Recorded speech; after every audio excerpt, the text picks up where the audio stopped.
4 astronauts are back from a private mission at the International Space Station.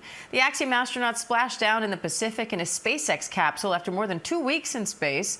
The crew conducted dozens of experiments at the ISS, and now Axiom's moving forward with plans for its own space station as NASA plans to retire the ISS. ABC News contributor and astrophysicist Hakeem Oluseyi has more on this. Hakeem, always great to talk to you. Thanks for coming on.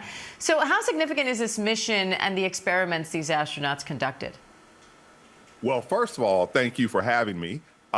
This is huge for India, Poland, and Hungary. These nations haven't had humans in space for decades, and now they have astronauts on the International Space Station. They didn't go through NASA. They didn't wait for Russia. They booked a private flight, and they brought their own experiments. That is a global power flex, right? So basically, Axiom, along with SpaceX, are turning orbital space into open access, right? So you don't have to build your own rockets to plant your flag in space. NASA plans to decommission the ISS by the end of 2030. What are Axiom's plans for this new station, and how do you think this mission helped them in that effort?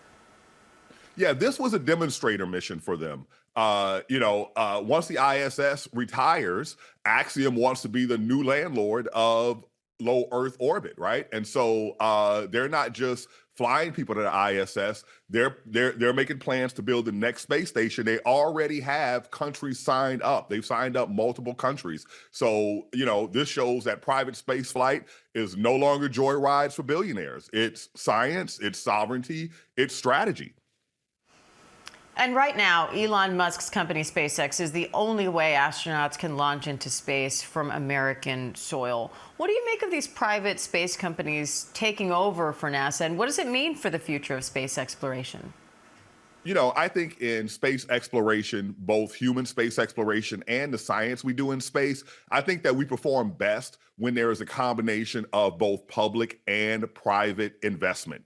And right now, we're seeing a pullback from that public investment when we're looking at the current federal budget that's coming down the line for the National Science Foundation, for example, which governs our ground-based astronomy, for NASA, which covers access to space. So I think strategically, America needs both public and private to maintain leadership, and that requires investment. So I think this is a time not to pull back, but to invest ever more aggressively, because it's getting crowded up there. New people can now participate, and you can't stop that cat's out of the bag, but you can maintain leadership. You can be the one to innovate and take us to the next level. And like I said, that requires investment.